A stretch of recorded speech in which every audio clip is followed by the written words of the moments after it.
Saludos mi gente y bienvenido a este su programa Teología Urbana, más allá de la música, como cada entrevista. Gracias por estar con nosotros, acompañarnos. No olvide suscribirse y compartir nuestro contenido para que le llegue a más personas. Y como cada entrevista, pero hoy estoy sumamente contenta porque, como ustedes saben, esta plataforma no es solamente testimonio, no es solamente hablar de la música, sino que también hablamos y traemos temas teológicos. Arrancamos en esta nueva temporada con un invitado que vamos a sacarle el jugo hablando de teología y estoy súper contenta de poder tener en la Casa de Teología Urbana a Brian Herrera. Brian, ¿cómo estás? Saludos, saludos Carla, un placer, un honor inmenso poder estar aquí compartiendo con tu audiencia y obviamente la gente del Team Débil que van a estar por ahí activos dándole apoyo a esa entrevista. De verdad que me siento sumamente complacido de estar aquí para poder aportar un granito de arena de lo que Dios nos ha dado, ¿verdad? No, gracias a ti por sacar el tiempo, ¿verdad? Sabemos que hay agendas apretadas, horarios distintos, pero de verdad que muchas gracias por tomar el tiempo. Hay mucho que hablar en esta entrevista, así que quiero aprovechar el tiempo. Y la primera pregunta que quiero hacerte, Brian, ¿quién era Brian Herrera antes de convertirse en una voz pública dentro de debates teológicos? Sí, bueno, yo soy un cristiano normal. Cada vez que voy a una entrevista me gusta decir, presentarme de esa manera. Yo soy un cristiano estándar, de lo más estándar que puede haber en la vida. Yo me congrego, hay que aclarar esas cosas porque no suele ser ahora mismo tan popular. Es popular para los cristianos estándar, ¿verdad? Pero muchas veces cuando nos topamos con cristianos que ya han adquirido eh, cierto following, ¿sabes? En las redes sociales y eso, como que a veces uno se pregunta ese tipo de cosas. Así que cuando yo adquirí esa notoriedad, yo era un cristiano normal, igual que cualquier otro, simplemente que tal vez he tenido esa tendencia de estudiar un poquito con más cuidado la Biblia que mis compañeros a veces de iglesia. Y en ese sentido, el Señor ha tenido a bien utilizarnos en este tiempo para poder revelar algunas cosas, traer un poquito de claridad en aquello que nosotros humildemente entendemos que es lo que el Evangelio de Jesucristo enseña y como la iglesia lo ha entendido durante gran parte de su historia, ¿verdad? Amén, amén. Y obviamente, ¿verdad? Para aquellos que a lo mejor no están tan familiarizados con lo que es tu contenido, eh, quisiera decir que tu contenido trae un poco de polémica, eh, obviamente entendiendo el punto de que, y voy a hacer una expresión muy personal, muchos cristianos no toman el tiempo de hacer su tarea, de estudiar, de adentrarse en lo que es realmente tener una comprensión bíblica y del Evangelio, ¿verdad? No decimos que tenemos todas las respuestas, pero tratamos de hacer lo mejor que podemos. ¿Qué experiencias marcaron tu forma o qué pasó en la vida de Brian que comenzó a adentrarse en tener esa hambre de una mejor interpretación bíblica? Claro, mira, en una ocasión, yo recuerdo que yo era bastante joven, debía tener algunos 14, 15 años por ahí. Y en esa edad específicamente comenzó este amor genuino en mí por la lectura. No la lectura de la Biblia, pero la lectura en sentido general.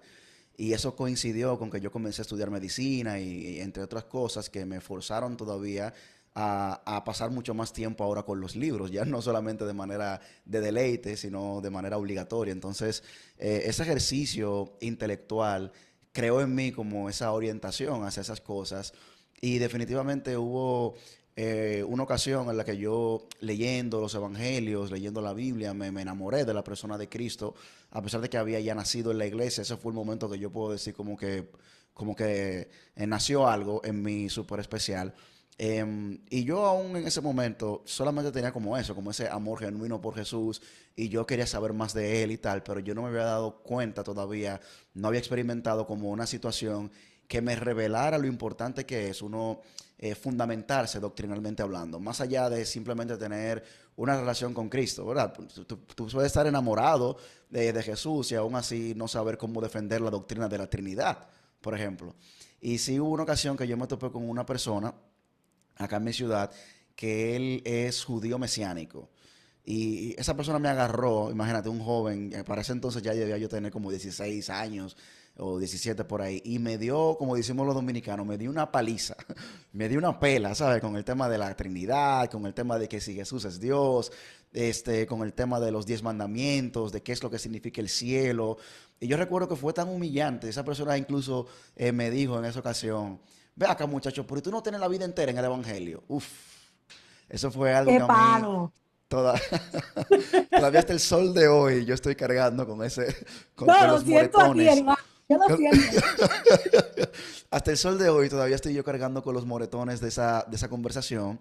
Y a partir de ese momento yo propuse a mi corazón formarme teológicamente hablando. Y algo interesante es que yo siempre he pertenecido, me crié en una tradición pentecostal y obviamente lo primero que yo hice fue, no, yo tengo que ponerme a estudiar para yo poder defender lo que yo creo, ¿sabes? Entonces ocurre que en ese proceso de que uno se forme para defender, ¿sabes? Lo que uno cree, que en ese momento uno cree que, ¿sabe? Que el pentecostalismo es lo único que existe en el mundo, todo el que es nuevo en teología piensa eso. Y en ese proceso uno se va dando cuenta también de que también el pentecostalismo tiene cosas que hay que revisar y que no necesariamente son como, la, como el creyente de a pie lo piensa. Bien, que aunque tal vez no sea lo que el pentecostalismo del libro promueve, pero sí es como el pentecostalismo se vive diariamente. Y hay algunos excesos que son como los que más han traído controversia, porque la gente se sorprende más porque me ve criticando el movimiento al cual yo asisto y del cual me considero, ¿sabe? Como, ¿cómo decirlo? Yo voy a una iglesia pentecostal y cuando la gente me ve criticando ciertas cosas, a la vez que defiendo el cristianismo y defiendo el mismo pentecostalismo, entonces eso como que a la gente no le gusta. A la gente le gusta como encasillar a uno y meter, no, tú eres pentecostal, entonces tú tienes que hacer todo esto. Entonces hay que tener un poquito de criterio y dominio propio y la gente no está muy acostumbrada a ver eso. No, Entonces, no quiero como definitivamente. extenderme tanto con la pregunta, pero más o menos por ahí va como la polémica del perfil. Y es que, por ejemplo, yo he tenido problemas con bautistas, he tenido problemas con adventistas, he tenido problemas con...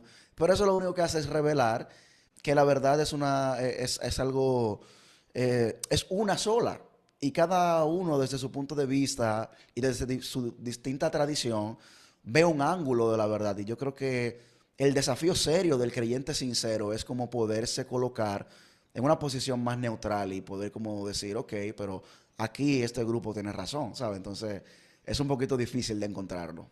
No te preocupes y vamos a ir desarrollándolo porque quiero que lo podamos llevar progresivamente. Así que no te preocupes, no te vas a quedar sin responder nada, pero, pero me parece, ¿verdad? Que parte de estas ciertas polémicas, ¿verdad? O polémicas, pudiéramos decir, es más bien una manera que refleja eh, el analfabetismo bíblico dentro de nuestras comunidades. Y me gusta porque tú dices el cristiano de a pie y mucha gente como que rechaza eso porque por lo menos es lo que he visto y también lo he visto en comentarios o he podido verlo en otras páginas también, ¿verdad? Donde puedes posicionarte o puedes aparentar que quieres posicionarte en un nivel mayor y para mí es como que súper interesante y me deleito cuando alguien puede retar mi intelecto. Entonces mucha gente Amén. no tiene la capacidad de poder lidiar con eso. Vamos, te pregunto, Brian, ¿qué te llevó dentro de todo ese proceso, verdad? Que tuviste esa experiencia y te dieron ese palo espiritual y que todavía lo estamos Eso es todavía necesario. resistiendo. Eso me pasó como Ciro cuando el Señor le dijo que siervo útil va a ser en sus manos. Así mismo Dios usó ese diabólico. Pero Esa golpiza fue lo que me motivó a buscar Romas. exacto, gracias a ese palo fue que llegaste al lugar donde llegaste. ¿Qué te llevó? ¿Qué te llevó? ¿Qué te llevó, Brian, a hablar públicamente de temas que tú te has dado cuenta? Y yo creo que cuando empezamos a estudiar teología, eso lo podemos percibir desde un principio, que ciertos temas generan rechazo. Entonces, Sí. ¿qué te llevó a ti a decir, déjame abrir esta cámara, déjame empezar a compartir lo que yo estoy viviendo, lo que he aprendido? Claro, yo he sido siempre una persona que tiendo hacia lo social. Cuando yo era más joven, yo también hablaba mucho de temas de política, cosa que ya obviamente no hago. El señor como que reclamó exclusividad en ese sentido. Pero yo siempre he tendido como a la vida pública y al amor por la comunidad a la que pertenezco, ya sea mi comunidad como nación, mi familia o en este caso la Iglesia de Cristo. Y cuando uno ve a la Iglesia de Cristo es padeciendo de cosas que ignora que está padeciendo, es algo terrible. Sabes que hay veces que yo estoy en un culto, por ejemplo, y yo veo que en un culto, eh, y cuando hablo aquí de estas cosas, yo quiero que ustedes sepan que mi iglesia para mí es una iglesia modelo en el pentecostalismo, para que no se malentienda lo que voy a decir como en el resto de la entrevista. Al yo ser músico, los músicos estamos tocando en cientos de iglesias, ¿entiendes? Bueno, entonces, cuando hablo de una experiencia colectiva que se vive en el ambiente cristiano, por lo menos aquí en el ambiente carismático. Y hay ocasiones en que yo he estado en cultos que es algo terrible yo ver cosas tan improductivas, tan, de Sí, hecho, dañinas en ocasiones, y que sin embargo la gente se las goza y la gente se las disfruta. Y a sí, uno le pasa como Jeremías, porque uno dice, Señor, pero deja a esa gente tranquila, deja o sea, ¿por qué yo me tengo que meter en lo que a esa hermana le hace feliz? Pero le hace feliz emocionalmente por un momento, pero ella no sabe que eso la tiene metida en un hoyo. La tiene metida así en un es. hoyo que realmente le impide contemplar a Cristo tan bello como Él es. Entonces, ¿qué ocurre? Amén. Que eso coloca sobre uno un fuego, coloca sobre uno un peso, volviendo al tema de Jeremías, que es como si la palabra de Dios quemara dentro de uno. Yo en estos días estaba en una entrevista y yo le decía al entrevistador que no es fácil hacer este tipo de material. La gente cree que uno siempre lo disfruta. No te voy a mentir que cuando un video se va viral, a todo el creador de contenido le gusta que su contenido se vaya viral, pero para mí eso es un arma de doble filo. Porque cuando un video mío está viral, yo soy una persona con hiperenfoque.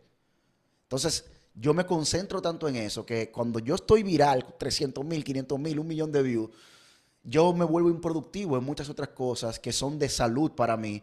Y aún psicológicamente, yo recuerdo que en una ocasión yo me metí en un lío con los calvinistas y eso honestamente, el ver el comportamiento de la comunidad, eso me marcó psicológicamente. Yo recuerdo que yo grabé un video súper enojado y ese día yo me levanté como a las 4:30 de la mañana, molesto, me levanté de mi cama a grabar un video para yo subirlo al otro día. Pero esas son cosas que la gente no la entiende y no la conoce. Ellos creen como que todo es color de rosa y que cuando uno ve el mundo arder, como que uno no arde con él. Pero eso Así es. le luce a un charlatán, a un sinvergüenza, pero a alguien que tenga el Espíritu Santo dentro, a alguien que le duele cuando la iglesia de Cristo está reacia en un error, que uno entiende que es un error, eso afecta a uno emocionalmente, tú sabes. Entonces, yo diría que es el principal motor. El principal motor no es la viralidad, no es el dinero, no es nada de eso. El principal motor es que uno se siente con un peso, con una tensión dentro de uno, que si uno no lo hace, lamentablemente uno se va a sentir que está en falta. Y debo decir acá que una de las principales cosas que tiene nuestro ministerio no es ni siquiera la crítica doctrinal. Una buena parte de la crítica que nosotros hacemos es una crítica moral, es una crítica de conducta, que no es, fulano piensa tal doctrina y no es esa, es esta.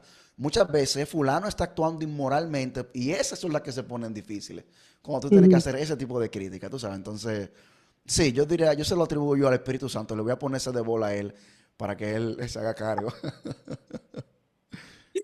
Me parece bien, me parece bien. Te amparas a la quinta enmienda.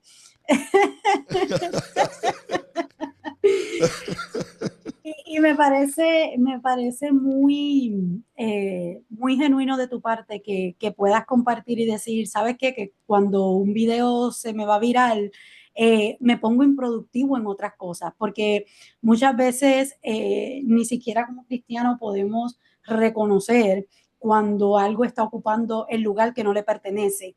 Eh, Amén. y el peso, como bien dices, que conlleva Te voy a poner el... un ejemplo sencillo. Mira, Dale. yo estoy en esta semana recién escribí un libro. Terminé de redactar todo, el manuscrito. Pero tú sabes que los libros pasan por varias etapas Claro, de filtro, de revisión. Y antes de yo enviarlo a las personas que tengo ahí preparadas para que sean revisores, yo tengo que volverlo a revisar yo primero. Ya yo lo reviso una vez, pero necesito volver a revisarlo.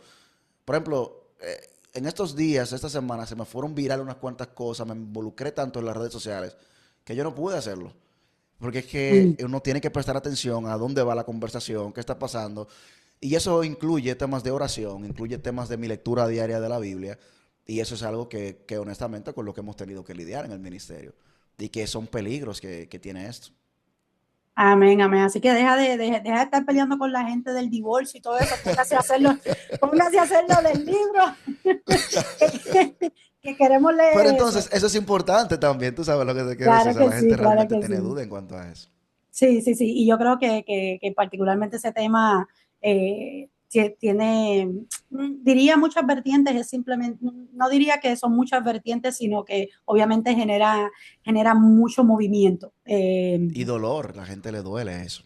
Claro, no hablemos de esa parte del dolor, Claro. claro. Y como dije ahorita, ¿verdad? Esta entrevista, más que tratar de hacerte preguntas para crear polémica, me gustaría que nos pudiéramos adentrar eh, en Brian Herrera. Entonces, voy a ir haciendo preguntas porque en realidad me gustaría que la gente que está conectada con nosotros pueda ver un behind of the scene, que puedan ver un detrás de cámara de lo que es el contenido y de lo que es todo lo que hace Brian. So, te pregunto, Brian, vamos a entrar un poquito ya en lo que es un poquito teología e interpretación.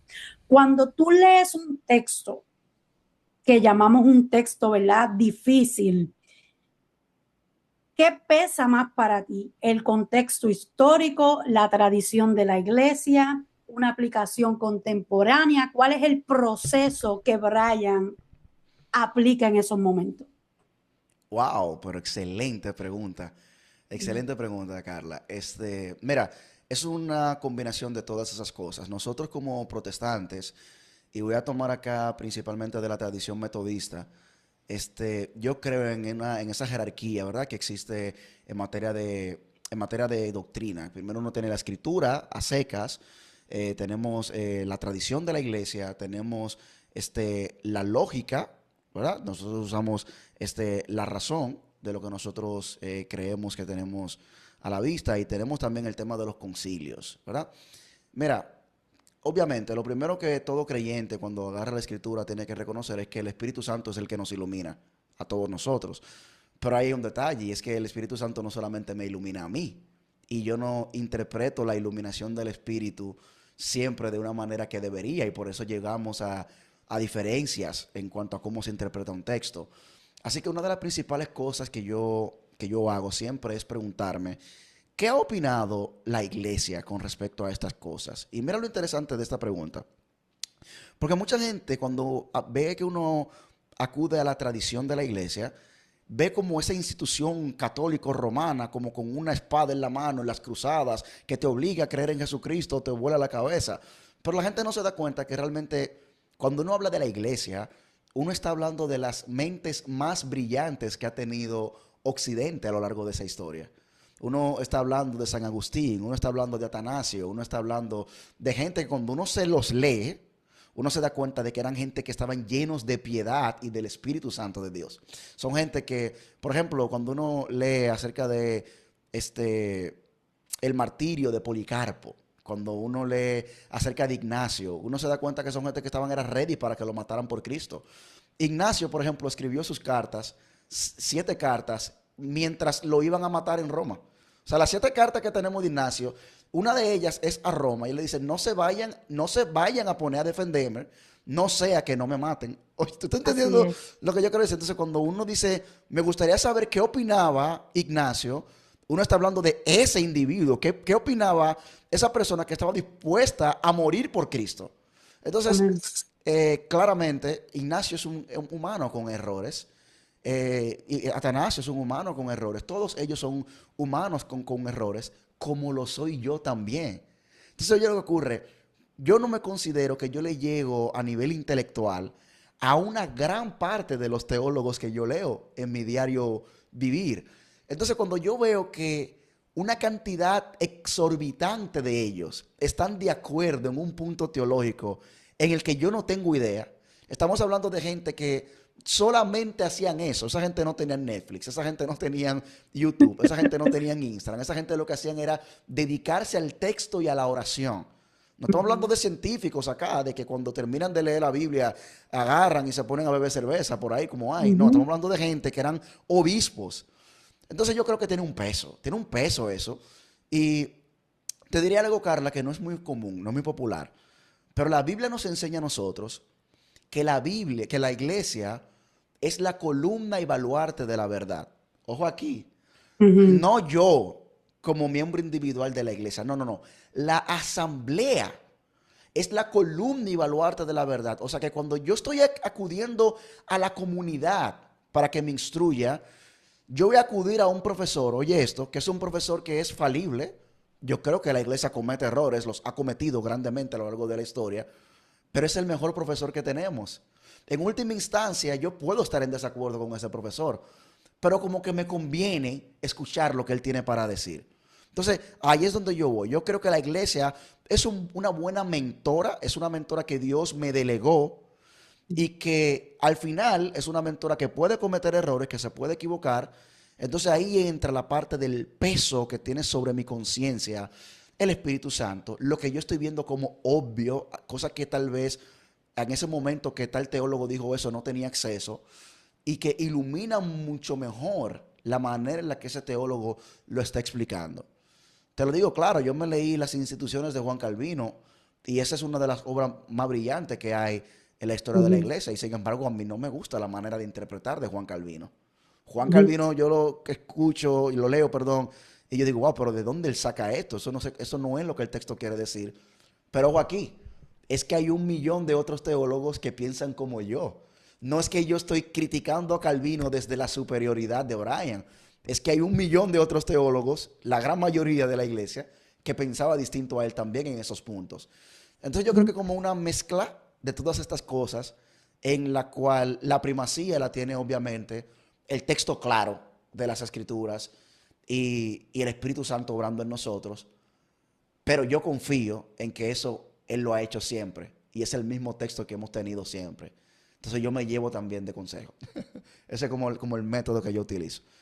Bien. Es un poquito como, no es tan fácil como la gente creería, ¿verdad? Ujú. Pero es una mezcla de todas esas cosas y orar a que el Espíritu Santo nos guíe en qué decisión tomar. Lo que sí yo no hago es delegar mi interpretación teológica a la ciencia.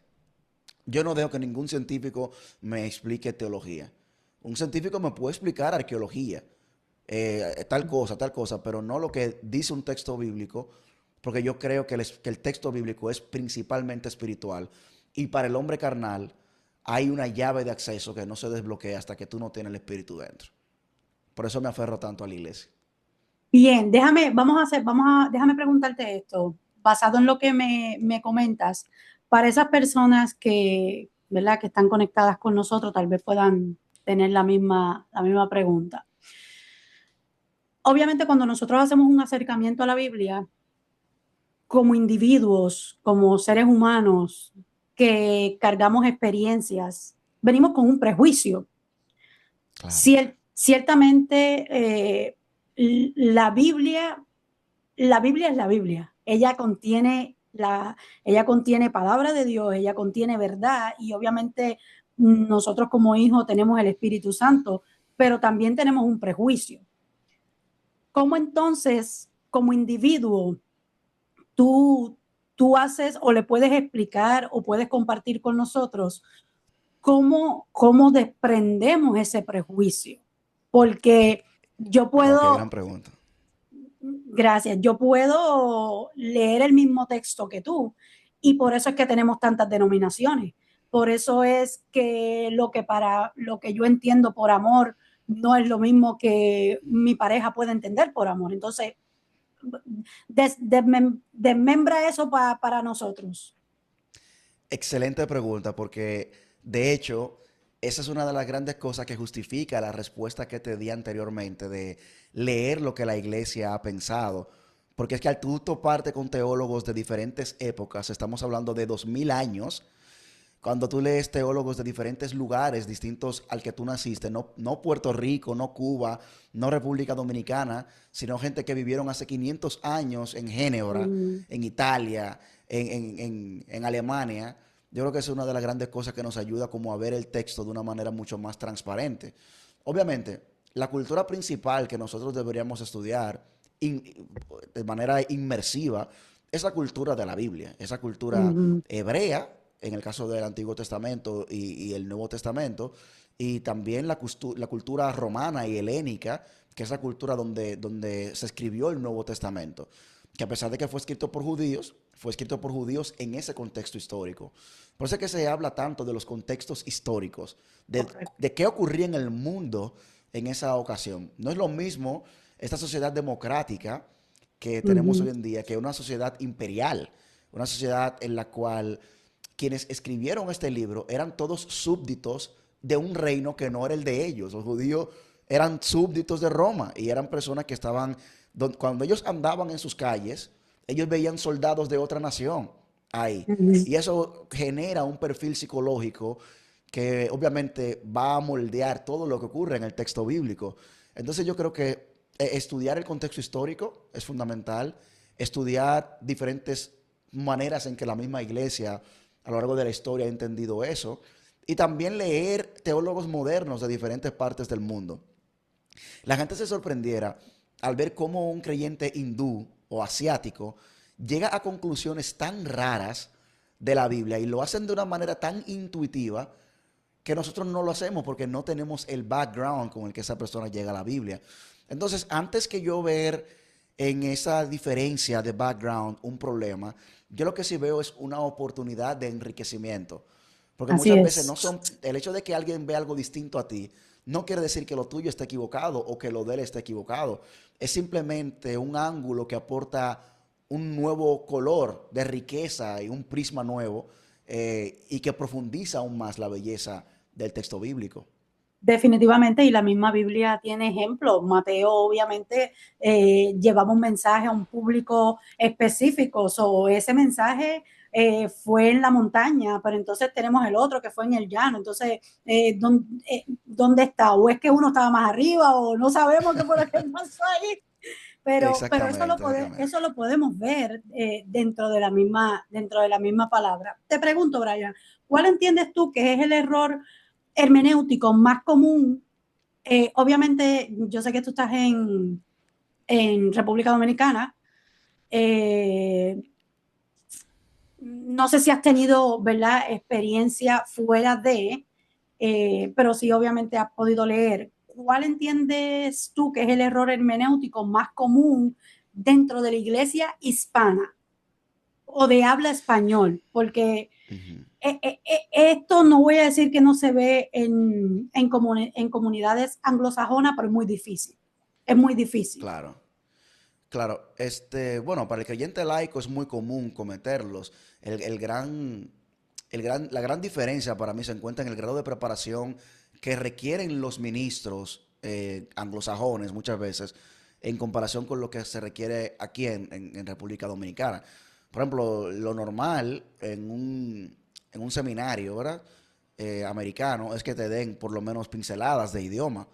Acá en República Dominicana eso es algo prácticamente inexistente cuando tú vas a hacer un estudio teológico que no se haya en una universidad secular. Pero yo creo que a nivel laico es un error común el tema de un texto de manera completamente aislada, sin importar lo que se dijo antes o se dijo después. Por ejemplo, el texto de Filipenses 4:13 es un gran ejemplo de ello. Todo Mm, lo puedo en Cristo que me fortalece. Eso lo utilizan los peloteros en los play. Tú ves que todos tienen ese texto escrito en sus tenis. Pero ellos están refiriéndose obviamente a que Dios les puede dar el sueño de ser pelotero y que lo firmen en grandes ligas. Y así eso es. yo no dudo que sea cierto. Es verdad que Dios puede hacerlo, pero de eso no es para nada lo que está hablando el texto. El texto, de hecho, lo que está hablando es que Pablo literalmente lo que está diciendo, a mí no me importa que las cosas salgan como yo quiero. Yo puedo seguir siendo fiel y predicando este evangelio independientemente de cuál sea mi futuro, mi destino. Pablo está Ujú. hablando, yo sé pasar hambre, yo sé tener abundancia, yo sé tener escasez, yo sé que me abracen, yo sé que no, o sea, Pablo está diciendo, él literalmente, yo estoy aquí, pero a mí no me importa que me filmen. Pero cuando uno va a la psicología de la gente, cuando menciona eso, es que si tú eres perseverante, Dios te va a ayudar a cumplir tus sueños. Pero ese no es el espíritu del texto. El espíritu del texto es ese que yo acabo de decir ahora mismo, que es que tu sueño es el de Dios y tú has muerto realmente en pos de aspirar a lo que Dios quiere para tu vida. Obviamente, no estoy diciendo aquí que tú no puedes tener sueños, pero estamos poniendo las cosas en su lugar. Para Así es. Pablo, su bienestar y comodidad económica, o que lo firmen, en este caso, no es la prioridad. Y ese tipo de cosas es sumamente común. Por ejemplo, también este texto de lo que aten en la tierra será atado en el cielo y lo que desaten será desatado. La gente ha hecho una mezcolanza con eso, pero ese texto obviamente está hablando de un juicio de la iglesia que le está haciendo a un hermano que es rebelde. De eso que está hablando, no te está, le está dando autoridad a la iglesia de decirle a un hermano, hermano, lamentablemente ya tú no puedes pertenecer a la comunidad. Pero la gente ha agarrado eso y lo ha hecho algo de decretos, de que yo puedo decretar un carro, una jipeta, una casa. Entonces eso obviamente, yo creo que definitivamente es el más común de los errores hermenéuticos. Ese aislamiento de textos. Sí, hay una gran distancia en ese tipo de interpretaciones. ¿Qué diferencia existe entre lo que es defender una doctrina o defender una tradición? Uy, qué gran pregunta. Oye, ya he dicho eso mucho. Parece que tú eres una buena entrevistadora. Sí, debo decir que no tiene nada de malo defender una tradición siempre que tú entiendas que la doctrina es bíblica. Si la Ujú. tradición es bíblica, porque hay tradiciones bíblicas.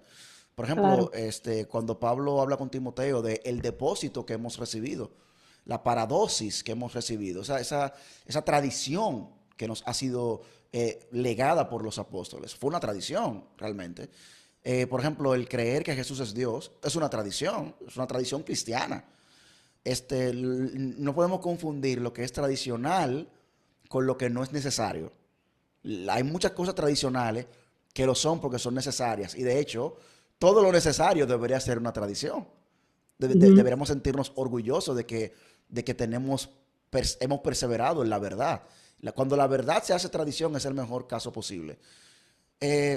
Pero obviamente cuando uno defiende una tradición que no tiene sustento bíblico, ya yo diría que ahí es como, creo que ese es el punto de tu pregunta, cuando uno está defendiendo algo simplemente porque es parte de mi comunidad, ahí es donde rayamos en defender una tradición hueca.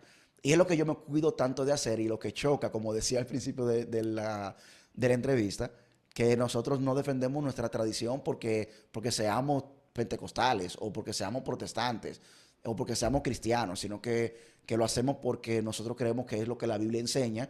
Y bueno, si da la coincidencia de que también es parte de nuestra tradición, pues lo defendemos doblemente, tú sabes. así es. Honestamente, hay cosas secundarias de las que yo me cohíbo de hablar en mi ministerio, porque yo sé que yo no estoy de acuerdo con mi iglesia local en ese punto. Y para yo evitarme un lío con mi iglesia local, y yo sé que no es algo primario, no es algo que realmente debe ser dicho, yo simplemente me lo reservo porque la unidad también tiene un valor, tú sabes. Así es. Entonces, no te quiero decir aquí que yo no he dicho muchas cosas que están tal vez en contra de lo que en mi iglesia local se crea, pero sí, si yo veo que algo que es innecesario yo decirlo, ¿por qué buscar el conflicto por una cosa que es completamente insignificante, por decirlo de alguna manera? Y qué bueno que tocas eso, porque obviamente, ¿verdad? Para esas personas que se puedan estar adentrando o que han tomado con seriedad lo que es el estudio bíblico, lo que es hacer una buena interpretación bíblica. Y yo creo que todos hemos pasado por ahí, es que aprendemos algo y rápido queremos debatir, rápido queremos compartir, rápido que yo creo que, ¿verdad? Hemos pasado todos por ese proceso, El pero complejo de Martín Lutero. lo dijiste tú, no yo. Pero, ¿verdad? Qué bueno que lo traes y quisiera poder dejarlo, ¿verdad? Si estás comenzando en esto, busca a alguien que sea maduro, que pueda guiarte en ese proceso, porque vas a querer debatir todo. Vas a querer Eso es así. debatir todo. ¿Cuál ha sido la crítica más fuerte que ha recibido Brian? Wow. La crítica más fuerte que yo he recibido. La crítica más fuerte. Oh, claro que sí. Yo, bueno, no sabría decir si esa es la más fuerte, porque es algo bastante, es bastante subjetivo eso, ¿verdad? Este, pero una de ellas es obviamente este tema del dinero. Todo el que hace este tipo de contenido y a la vez intenta ofrecer sus servicios para la resolución del problema que uno está precisamente criticando, Ujú. obviamente se va a ver como que a uno no le duele el problema, sino que uno lo que quiere es ganar dinero. Y eso es una crítica que es una crítica que para mí es seria, pero para mí no tiene fundamento en el sentido de que todo mi material, todo mi contenido se hace precisamente tratando de resolver el problema. Si yo hiciera material solamente acusando el problema, pero yo no hiciera material resolviendo el problema, yo tendría algo de que se me acusara. Pero yo hago mucho contenido que es resolviendo el problema también, gratuito, y, y es algo, me parece muy absurdo, porque pero algo tienen que acusar, ¿sabes? De algo me tienen que acusar. Y es de ese tema, de que, por ejemplo, yo ofrecí una masterclass en una ocasión sobre cómo predicar, pero es algo que yo hice eso completamente abierto para el público, con un precio que entendíamos que era un precio justo para el sostenimiento de nuestro ministerio. Y eso fue lo que más como que nuestros enemigos utilizaron, que le dolió, porque la gente fue en manada. Tú sabes, entonces yo creo que eso es algo como que es la única crítica que se me ha hecho, como que yo haya dicho, wow, hay que tener muy poca, ¿cómo se diría? Hay que tener un poquito de falta de visión y de comprensión, de coherencia a la hora de tú criticar algo así. Pero sí, yo creo que esa ha sido la única crítica como que se me ha hecho así en este año de ministerio. Sí, yo creo también que muchas personas no entienden, ¿verdad? Que, que poder hacer todo este proceso de aprender, de educarte, es Sí, súper costosísimo. O sea, un libro te puede costar 50, $100. Entonces, no ven el valor de lo que es la preparación, no vender la palabra, no se está vendiendo claro. la palabra, se está trayendo un material que también costó, que es para educarte. Tú no vas a la universidad y dices, bueno, por gracia de Dios, a menos que Dios haga el milagro, tú no vas a la universidad y te educas de gratis. Entonces, la iglesia no ha cambiado en muchas de nuestras comunidades de fe ese chip. No han entendido lo que es esa distinción. Es algo realmente triste la posición en la que la iglesia misma ha decidido poner a sus ministros. En Uh -huh. ocasiones yo percibo, tal vez sea algo mío, pero yo percibo que la iglesia, con tal de que sus ministros no prosperen, la iglesia preferiría que dejaran de ser ministros buenos. La iglesia, por ejemplo, en ocasiones yo recibo comentarios de que tal vez la gente quisiera que yo dejara de predicar y me metiera a solamente hacer mi cuestión de derecho. Eso tal vez la gente lo preferiría al hecho de que yo de cuando en vez cobre una masterclass para seguir dando el todo por el ministerio. La iglesia prefiere perder un buen ministro con tal de que ese ministro no prospere haciendo lo correcto con la palabra de Dios. obviamente, hay su justificación, pudiéramos decir, a esta condición que tiene la iglesia, y es precisamente la gente que son abusadores y que son ladrones, Ujú. literalmente, del evangelio, y que asaltan a las personas, evangelio de la prosperidad, ese tipo de cosas. Pero me llama la atención que ese mismo espíritu de miseria, la iglesia se lo quiera también transferir a gente que está haciendo un trabajo bueno y serio por educar a la iglesia del Señor. Y es algo como que la gente vive como en una nube, ¿sabes? Como que la gente cree que, que todo en la vida, mira, para decirlo claro, la gente debe comprender que el evangelio es gratis para las personas de afuera. Para las personas de fuera, los inconversos, el evangelio es completamente gratuito.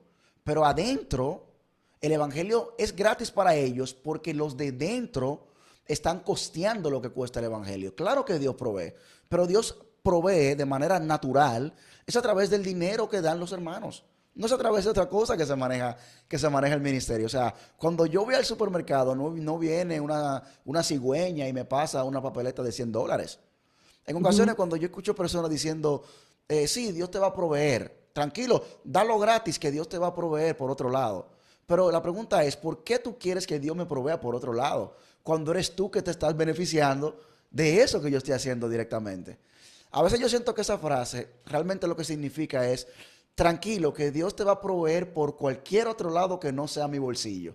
Así Entonces, es, eso es hay, delegar la responsabilidad de nosotros como cuerpo de Cristo. claro, eso es algo como, a mí honestamente a veces, no te voy a mentir que no me duele. Es algo que yo digo, eh, mira, Juan me parece que en la segunda epístola de Juan, él habla acerca de algo muy bueno que está pasando, que es que hay un hermano, me parece llamado Gallo, que está hospedando misioneros, que ellos van, ¿verdad?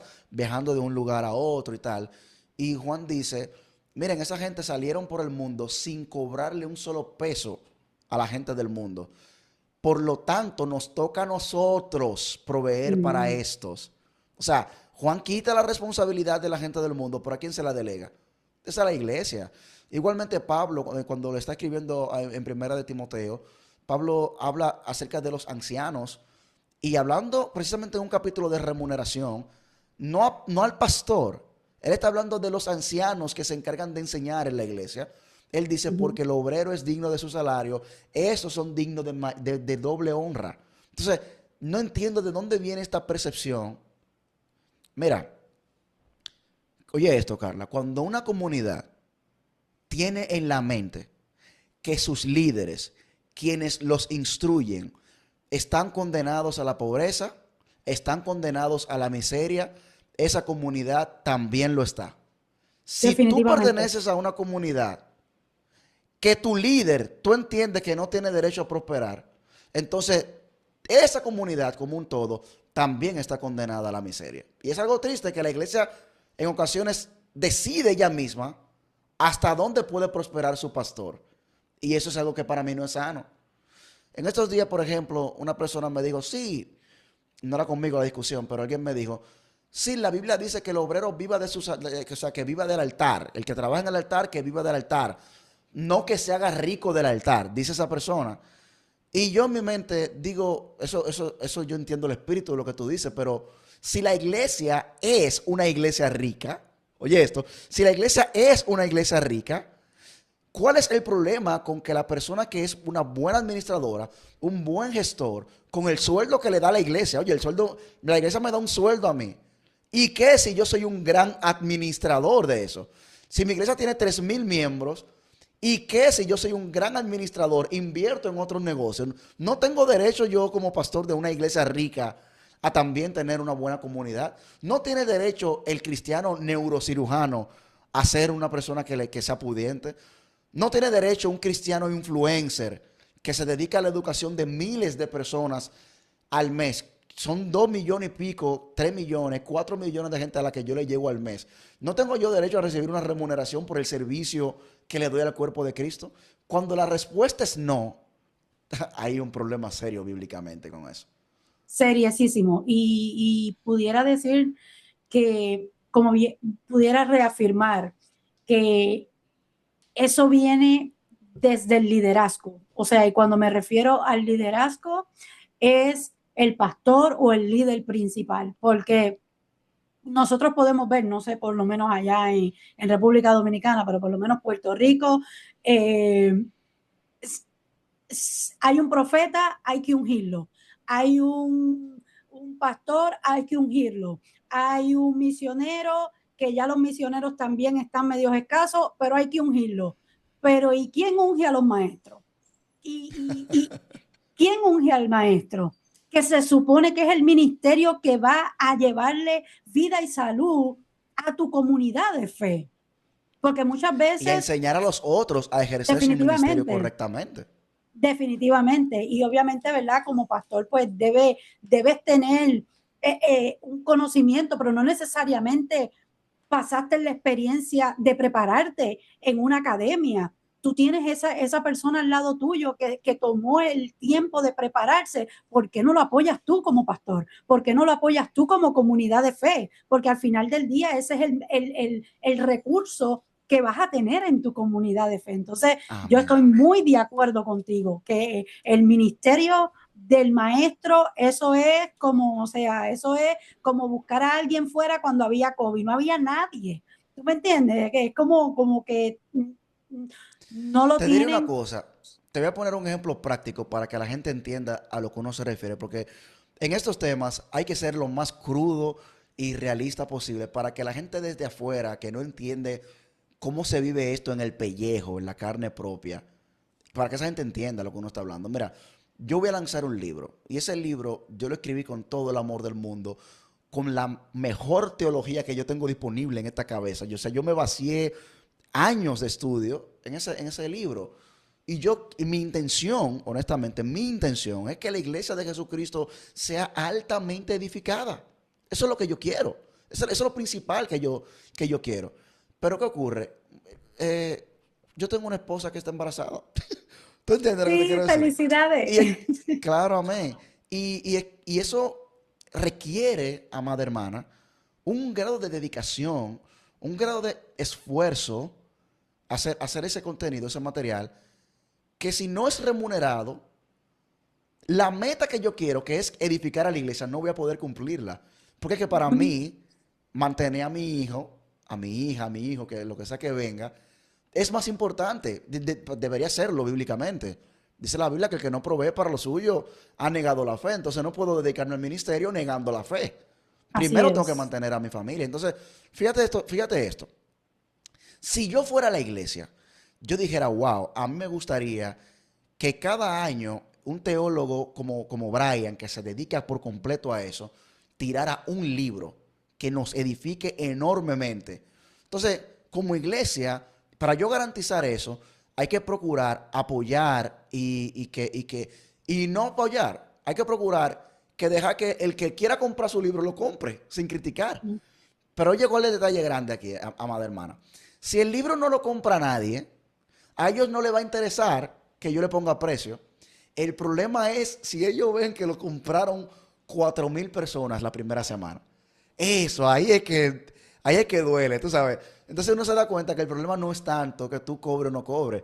El problema es que te vaya bien cobrando. Ese es el gran problema. Hay un refrán que dice, la gente quiere que te vaya bien, pero no mejor que ellos. Exactamente. Brian, ¿qué entiendes que la iglesia está haciendo en la actualidad a nivel general, ¿verdad? Y, y es peligroso para la iglesia.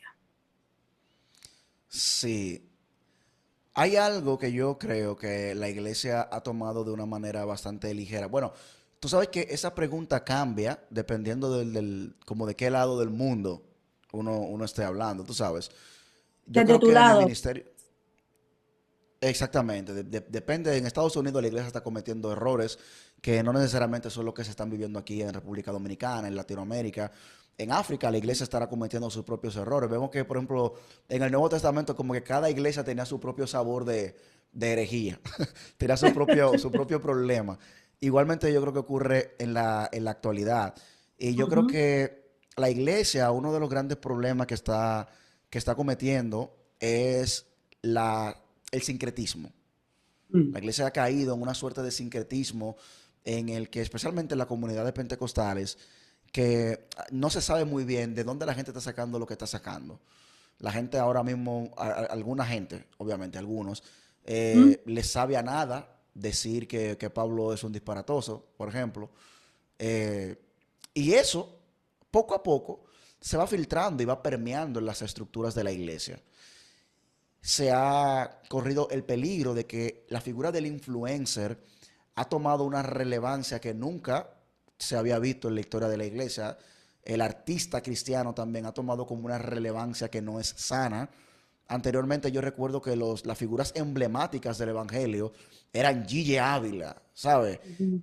John MacArthur, eran gente como esos grandes predicadores, Ezequiel Molina, tú sabes, y cuando esas figuras van siendo desplazadas como, por gente como el Goldi de Jaina, Ujú. Felipe, tú sabes, eso te dice mucho de dónde se está nutriendo la iglesia. Y yo creo Así que es.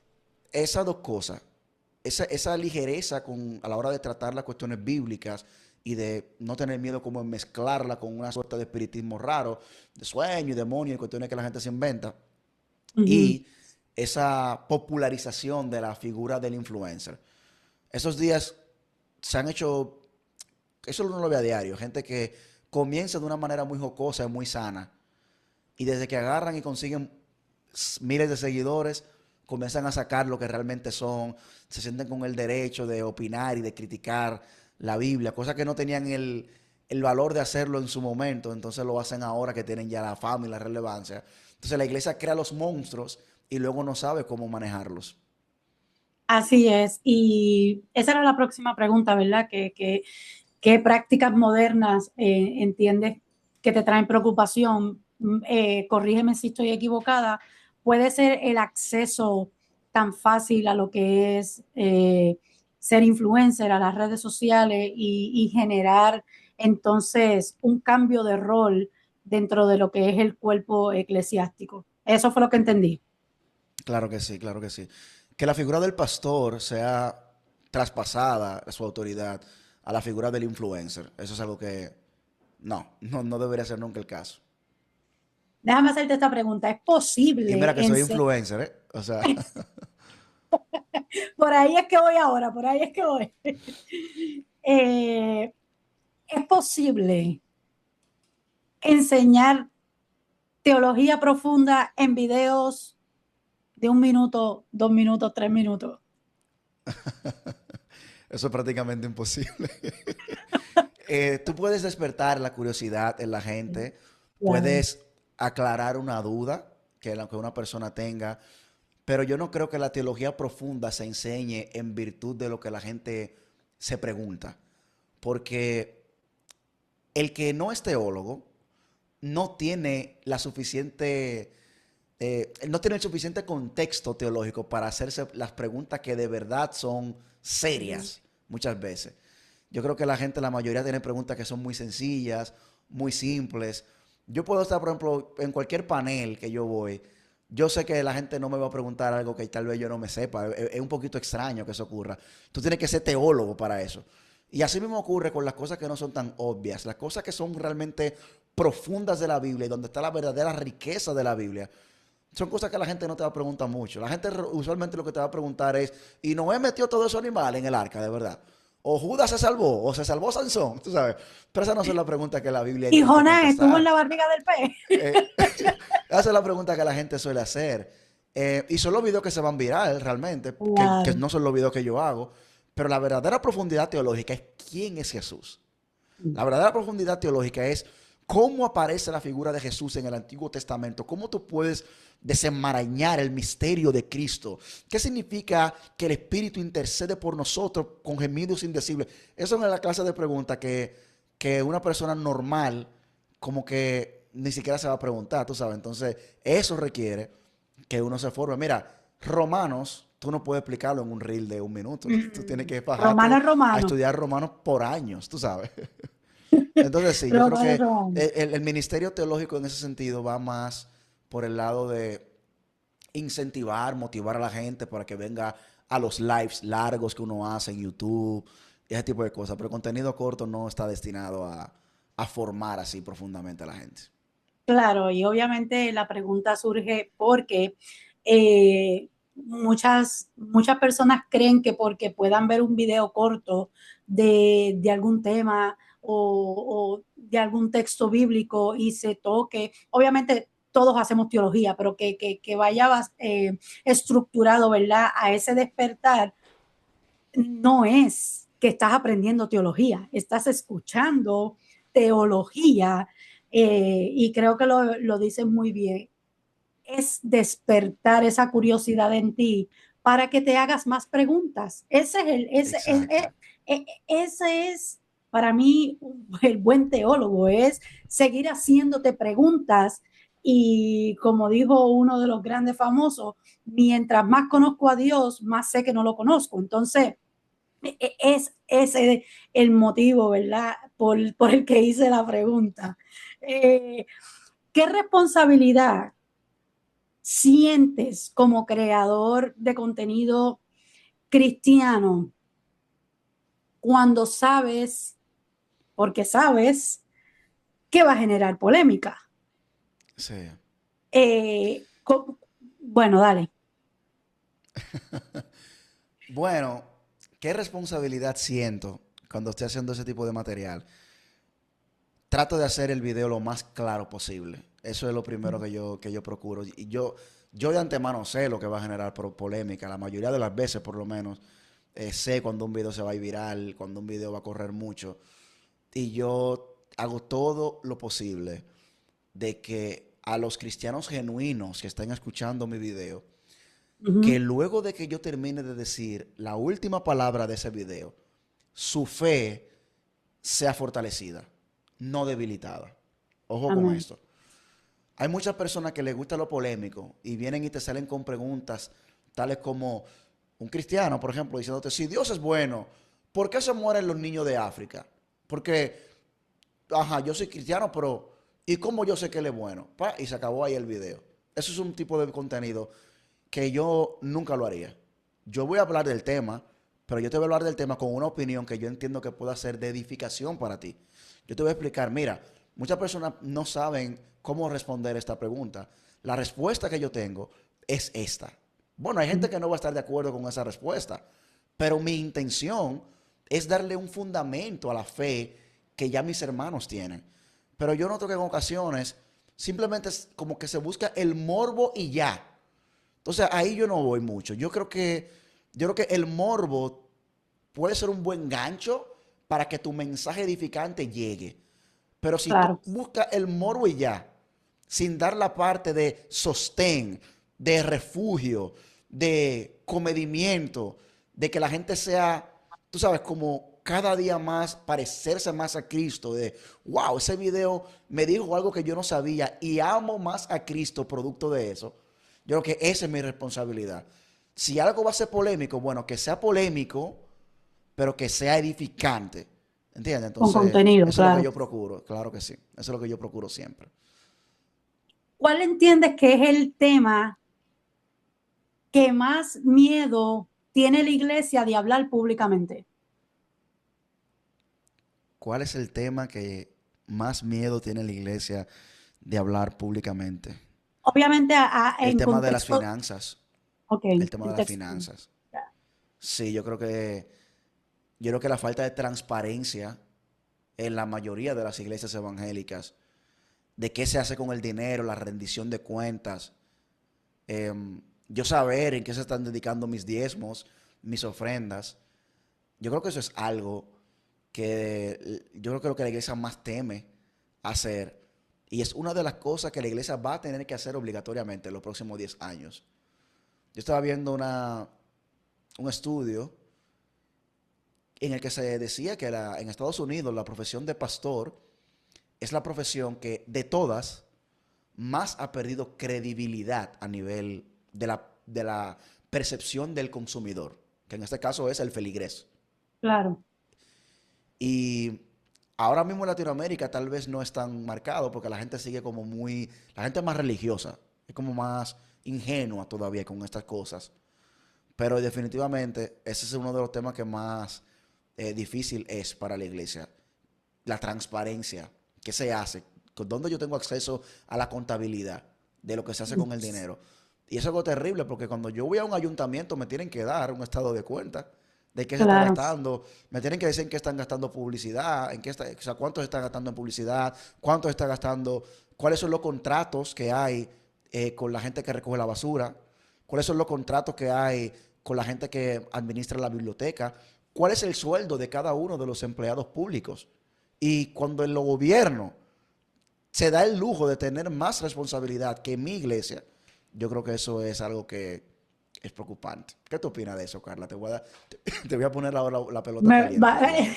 Fíjate, tienes toda la razón y yo creo que es uno de los que más miedo se tiende a hablar y se ha querido tapar con la frase de que, bueno, yo lo di para Dios, que él, lo que él haga, pues eso es allá él y Dios. Y yo creo que volvemos a lo mismo. Es que para mí hemos educado al pueblo a que siempre delegue la responsabilidad que le compete. Entonces, Uy, cuando yo dependo y pongo mi responsabilidad en el otro para aplacar mi conciencia, porque al final del día es aplacar mi conciencia, y nosotros en Puerto Rico decimos ser vago con lo que me toca hacer, entonces es más fácil decir, bueno, lo que él haga, pues es allá él con Dios. No, mi hermano, es como tú dices, Brian, o sea, nosotros rendimos unos taxes, nosotros rendimos planillas, eso es parte de mi tarea como individuo. Entonces, me parece, me parece que la iglesia en general, el colectivo, ha sido muy irresponsable, pero uf. recae sobre el liderazgo en cierto aspecto, porque volvemos a lo mismo, o sea, venimos con unos prejuicios y si yo tengo un nuevo convertido y le doy de comer todos los días arroz, arroz, arroz, arroz, no sabe lo que es la carne. ¿Y sabes Entonces, qué yo creo? go, Ajá, ¿sabes dale, qué? dale, Que dale. yo creo que también la iglesia misma se ha creado esta camisa de fuerza, porque cuando no se le habla claro a la gente con el tema del dinero, uno quiere como, tú sabes que cuando uno le enseña a un niño que Santa Claus viene los 25 de diciembre y te deja el regalo, tú tienes como que mantener la magia. Tienes Seguro. que mantenerla, la magia, y tú tienes que ocultarle al niño que tú eres el que le trae los regalos. Uh -huh. Igualmente ocurre en la iglesia. Cuando la gente entra a la iglesia, que, que no se le pone claro a ello de que hay una planta a la que se le echa gasolina, que el pastor tiene derecho a un salario, que la persona que hace tal cosa en la iglesia se le paga. ¿Qué ocurre? Que la gente, como que muchas veces, crece con esta percepción de que, o sea, perdón, la iglesia quiere mantener en la gente esa percepción de que esto es el reino de Dios y nada que tenga que ver con dinero, como que manche la percepción de cuento de hada que hay, de que yo voy los domingos, yo ofrendo y ya me desentendí de eso, porque el reino de Dios no tiene nada que ver con eso que ocurre. Yo creo que no debería ser el caso. Yo creo que el caso debería ser que la iglesia haga partícipe a la membresía de lo que ocurre, porque también eso obliga a que tú te cuides como ministro de no pecar, de ser un Pues mal claro. administrador. Y obviamente, ¿verdad? Entendemos que hay diferentes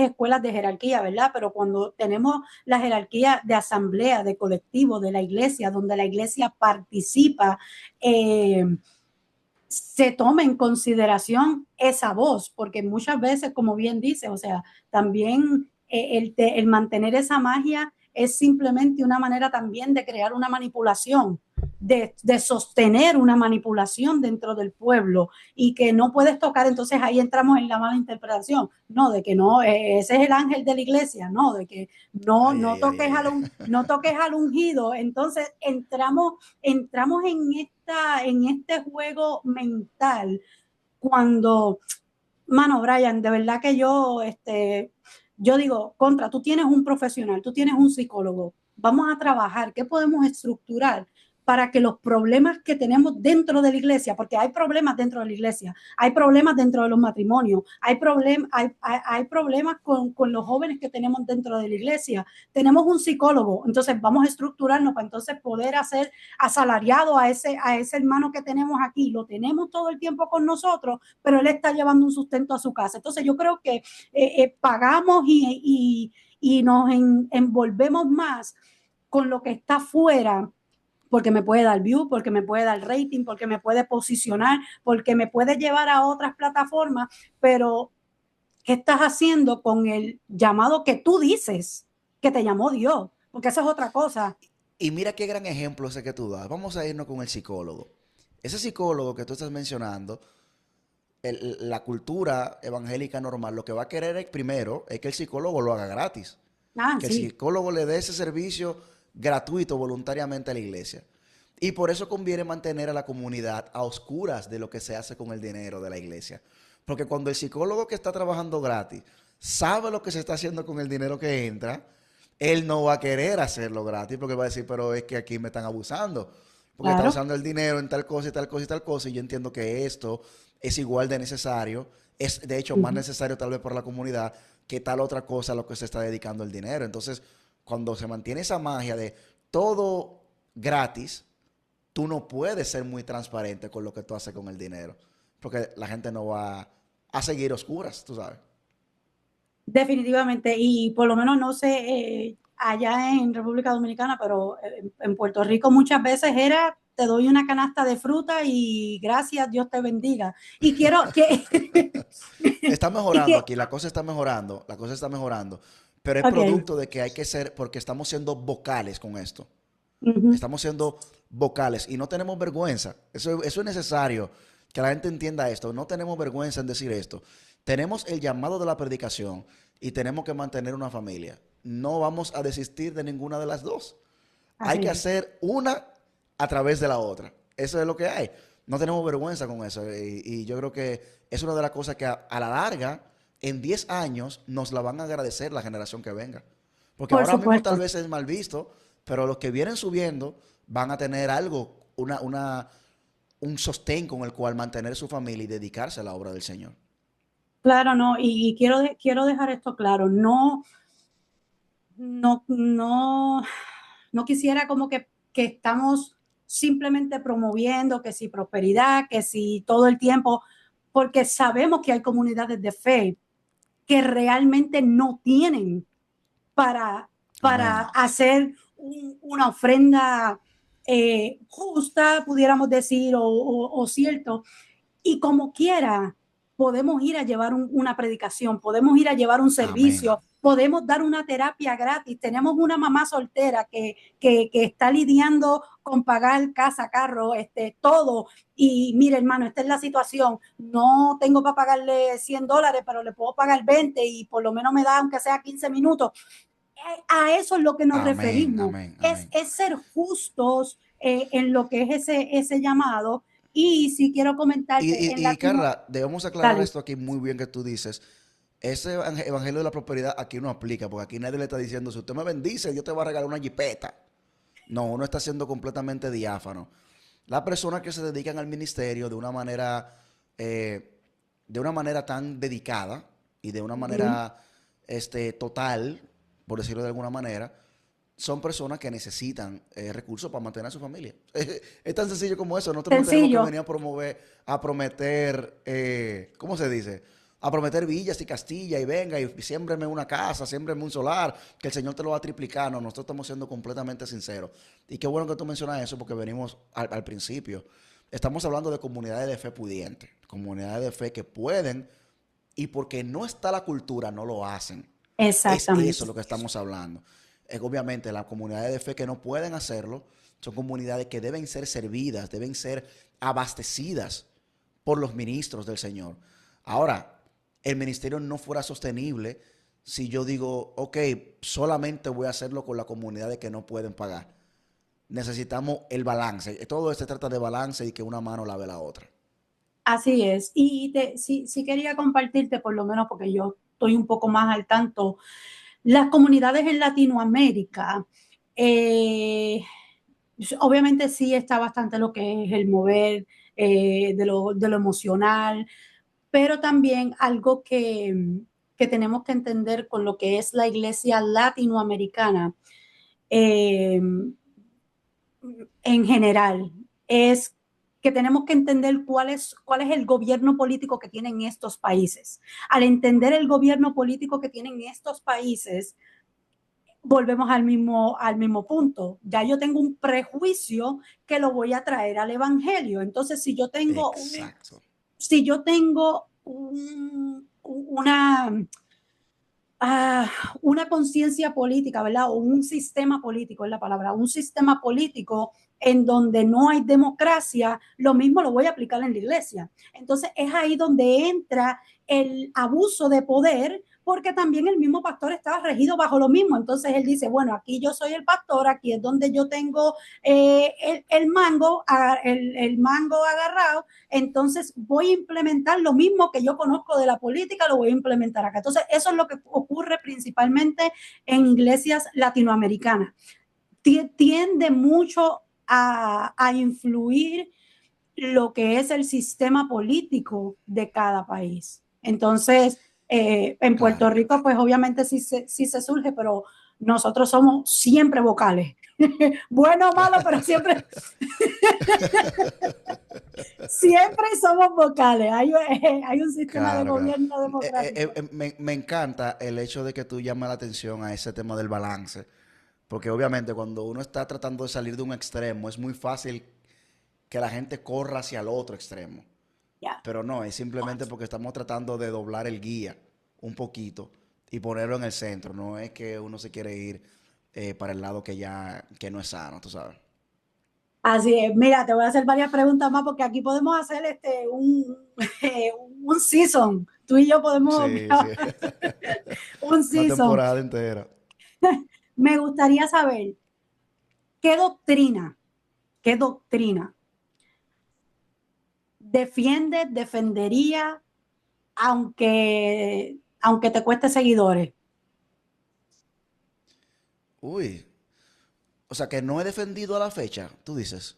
No, no necesariamente. Queremos dejar para registro lo que Brian entiende que es la doctrina que él siempre va a Fundamental. defender. Fundamental ya. Si yo, si yo siempre voy a defender la Trinidad, siempre. Y ahí incluyo la deidad de Cristo.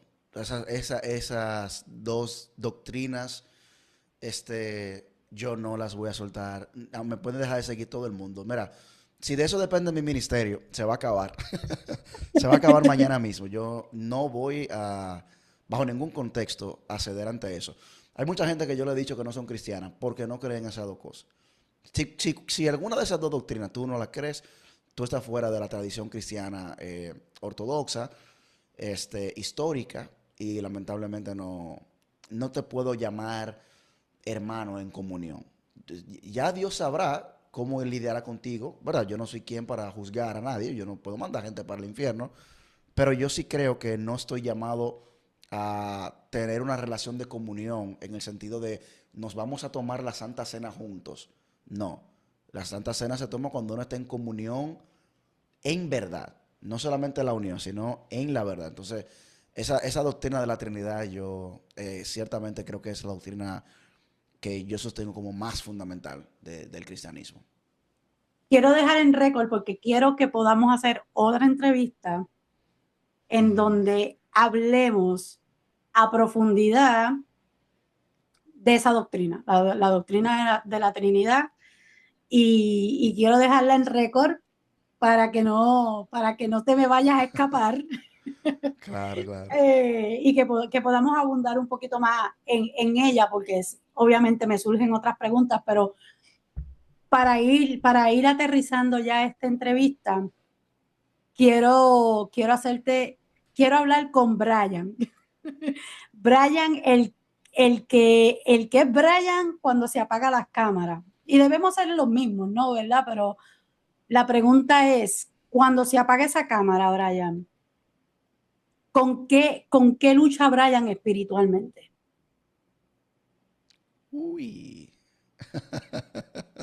Esto Estuvo buena, estuvo buena. ¿Con qué yo lucho espiritualmente hablando? Yo lucho, yo soy una persona que tengo un alto concepto de mí mismo. Este, no quiero decir que soy una persona orgullosa. En un momento de mi vida yo lo fui.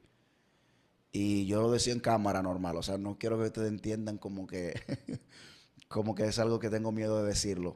Pero yo creo que el Señor me ha ayudado bastante con el tema del orgullo, Mm, progresivamente. Pero sí soy una persona que siento que tengo mucho potencial.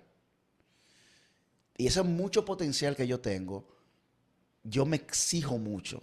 Porque yo, así como ustedes ven que yo critico a un pastor o critico a un predicador, cualquiera, yo me exijo, cuando se apaga la cámara, eso va principalmente para donde mí. Entonces todo ese peso de mi expectativa acerca de mí, de donde yo debería estar ahora en la vida, todo eso yo me lo pongo a mí. Y en ocasiones peco con eso. Porque a veces yo quiero ir a un ritmo que no es el plan de Dios, no es el tiempo de Dios. Y eso causa en mí desesperación y frustración en ocasiones. Pero es precisamente porque yo digo que yo debería estar mejor, yo debería estar en tal lugar, ya yo debería hacer esto. Y eso pierde de vista el hecho de que el Señor es el timón de nuestras vidas. Y hay ocasiones en las que Dios quiere que un Ferrari esté parqueado en una marquesina por 5 años y Él es el dueño del Ferrari. Él es el dueño de eso y no importa qué tan alto concepto de ti tú tengas. Si el Señor quiere salir a caballo, mm. si el Señor quiere salir y entrar a Jerusalén en un burro, el Señor lo va a hacer. Y peor aún, hay ocasiones que el burro eres tú. Y, y tú crees que tú eres el Ferrari. Tú sabes. Entonces yo creo que esa percepción de expectativa sobre mí es algo con lo que yo lidio y genera estrés en ocasiones, ¿sabes? Como ansiedad y eso. Yo creo que eso es como lo principal con lo que en este momento yo estoy pasando. Que tengo que tenerlo siempre en oración y encomendarme siempre a Dios en ese sentido. Amén, gracias por compartirlo. Yo tenía un amigo, Pablo, él luchaba básicamente con lo mismo, tenían que dejarle ese aguijón, mijo. Pero yo estoy pensando en otro Pablo, ahora porque yo caí. Sí, Pero sí, realmente necesitamos Pablo, eso, necesitamos, te entiendo perfectamente. ¿Te consideras perfeccionista? completamente. Mira, te voy a decir una cosa. Tal vez, fíjate esto, yo acabo de decir que yo creo que Dios me ha ayudado con el orgullo, pero tal vez es precisamente esa condición en la que Dios me tiene de pausado, de no ponerme donde yo quisiera estar, lo que me ha hecho entender que tú no eres el protagonista, Mm, que tú no, la historia no se trata de ti.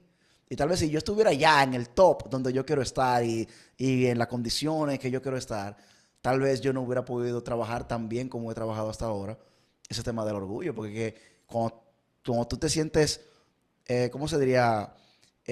Under-realized, tú sabes, cuando tú te sientes como infrarrealizado, no te ujú. luce mucho tener orgullo, ¿entiendes? Entonces yo creo que el Señor me ha ayudado ahí.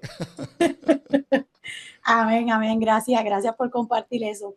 ¿Qué disciplina espiritual ha sido la que más ha transformado tu vida? Definitivamente la oración. La oración es la que más impacta mi conducta, de todas. Y digo porque yo leo la Biblia siempre. Como la Biblia ya es mi trabajo también, yo siempre estoy leyendo la Biblia. Pero cuando yo oro es cuando mi vida realmente se siente como con el aceite. Cuando yo no estoy orado, se me nota. Porque, oye, desde que tú me ves contestando sangrú en los comentarios, dándole bocha a la gente, di que yo no he orado ese día. Eso es segurito. Porque cuando yo oro, yo me mantengo como concentrado en los frutos del Espíritu y el asunto. Pero desde Claro. que yo me pongo a leer la Biblia, que yo prendo la cámara y yo comienzo a explicar, que yo veo que una gente viene como con una cosa como media rara, yo lo que quiero es meterme por la pantalla y decirle, mire, ¿qué es lo que usted está hablando? Entonces yo creo que la oración es definitivamente como la que más impacta mi carácter, sí. ¿Y cómo es ese proceso de oración? Obviamente nosotros podemos orar en todo tiempo, ¿verdad? Pero cuando tú dices, ok, voy a tomarme este momento, ¿qué ocurre? ¿Dónde es? ¿Hay un espacio en particular? ¿Te gusta escuchar música? ¿Te gusta estar en silencio? ¿Cómo es esa vuelta en la vida de Brian? Regularmente es en las mañanas, como eso de las 5:30 de la mañana. Yo siempre me levanto temprano porque tengo que llevar a mi esposa siempre al trabajo. Entonces yo cuando llego de llevarla, hago ambas cosas. Leo la palabra y oro ahí en ese momento devocional. Y regularmente mi oración siempre está estructurada alrededor del Padre Nuestro. ¿En qué sentido lo digo? En el sentido de que yo baso mis peticiones en las del Padre Nuestro. Santificado sea tu nombre. Señor, glorifícate hoy en mi vida. Yo quiero poder verte mejor, poder contemplarte más, ver cómo tú te manifiestas en mi familia. Yo quisiera que el vecino pudiera comprender un poco más de lo glorioso que tú eres. Y me voy por ahí. Es como que cada una de las peticiones yo la amplío. Y yo creo que como Cristo nos la dio como modelo, esa oración, no es que yo la repito como los católicos, ¿verdad? Pero en ocasiones sí, ese es como mi estándar de cuando yo llego a orar. El pan nuestro de cada día, ahí yo planteo mis necesidades, cuáles son las cosas Claro. que estoy necesitando de mi familia, a nivel de trabajo, a nivel laboral, a nivel económico y tal. Entonces, cada una de las peticiones del Padre Nuestro, yo siempre trato como de explotarlas. Y obviamente la oración espontánea, lo que se te va ocurriendo ahí, que el Espíritu mismo va trayendo a tu espíritu. No uso música porque yo amo tanto la música que me distraigo. Si pongo algo, me voy a poner a escuchar lo que está haciendo el pianista, lo que está haciendo el baterista. Entonces tengo que estar clean completamente. Nítido, nítido. Yo la recomiendo, sin embargo, a la mayoría de las personas le funciona muy bien. Pero como te estaba diciendo al principio, yo soy como hiper focused. O sea, yo me Sí, sí, concentro mucho sí. en algo. Si yo me pongo una música al lado, me fui. Me perdieron. Súper, súper. Yo creo que compartimos eso. Cuando entiendes en realidad lo que significa esa oración modelo, mano, a mí me facilitó tanto el orar, porque es que ya entienden lo que significa cuando Jesús dice eso en el Sermón del Monte, ¿no? Y para mí es como esa guía y se me hace mucho más fácil, obviamente, poder, porque yo tengo que obviamente leer la Biblia y pongo un poco de música, también me distraigo un poco, bueno, bastante, porque empiezo a cantar, pero sí me ayuda muchísimo porque si no, obviamente empezó a pensar en todo lo que tengo del día y se me fue el tiempo de oración. Dos Ojo preguntas aquí más. que el libro que voy a lanzar es del Padre Dale. Nuestro, así que les recomiendo que lo compren cuando salga. Interesantísimo. Y que obviamente puedas hacer con nosotros también. Bueno, vas a hacer el lanzamiento en tu página, pero Claro, claro que sí. En todas las que se pueda. muy bien, claro que sí, acá tienen las puertas abiertas. Dos preguntas más, Brian, y lo dejo para que pueda seguir allá. Si pudieras dejarle un mensaje a la iglesia de aquí a 20 años, ¿cuál sería ese mensaje? A la iglesia de aquí a 20 años, que se guarden de hacer o algo así, ¿verdad? Yo le diría a la iglesia de Jesucristo, uy, wow, tendría que pensar esa pregunta. ¿Qué yo le diría a la iglesia de aquí a 20 años que haga? Los grandes debacles que ha tenido la iglesia de Jesucristo siempre vienen mediados por una falta de compromiso con el estudio de la palabra de Dios. Yo le diría a la iglesia que trate de cultivarse a nivel de la doctrina, trate de crecer a nivel de la exposición de la palabra en el púlpito y que se aleje lo más que pueda de todos esos movimientos que diluyen la fe cristiana, que sacan a Cristo del medio, que comienzan a enfocarse en ángeles, comienzan a enfocarse en sueños y visiones, y que volvamos a la senda angosta, que es la senda de la palabra de Dios. Yo creo que esa centralidad en la Biblia, que se fomente más el estudio de la palabra, que en los campamentos los jóvenes vayan deseosos porque quieren conocer algo nuevo acerca de Cristo, no solamente a lanzarse en el piso y tal. Yo creo que esa sería como mi principal recomendación para la iglesia de aquí a 20 años. Eso lo va a ver tu bebé cuando tenga 20 años. Y te voy a decir una cosa, Carla, te voy a decir una cosa. La iglesia ya está yendo por una dirección mejor. Y son tipos de ministerios, no me estoy atribuyendo eso a mí, tipo de movimientos del cual yo formo parte, que están generando ese cambio.